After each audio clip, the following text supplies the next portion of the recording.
friend. Why Kuya Ilad wants to go in Papa's Bulog's house? Yes, and so why?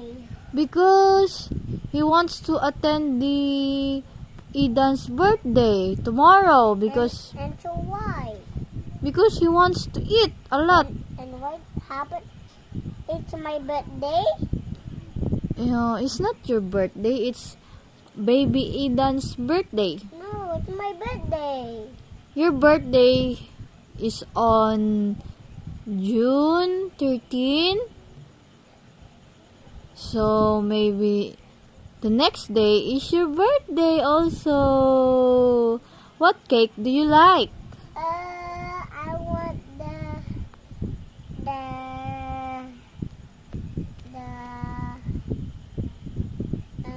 Lightning McQueen.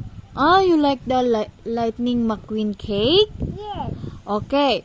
I will tell Santa Claus that King he gives King a Santa Claus Lightning McQueen cake. Are you happy now? Yes, Mama. Where did Santa Claus go?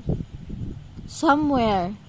Okay, you ask Santa Claus that Santa Claus. I can see Santa Claus outside. Yeah, even you did not see Santa Claus. Santa Claus were hear that. Okay, you ask Santa I'll Claus. see outside. I'll see. I'll see Santa Claus is not outside. Oh, Santa Claus is not outside. I can see him outside. What? I can see him outside. You cannot see Santa Claus outside? Yes. He's not there. Not there. There's no snow there. Oh, only you saw Santa Claus. Only you see Santa Claus in the snow? Yes. Not and the dark. Not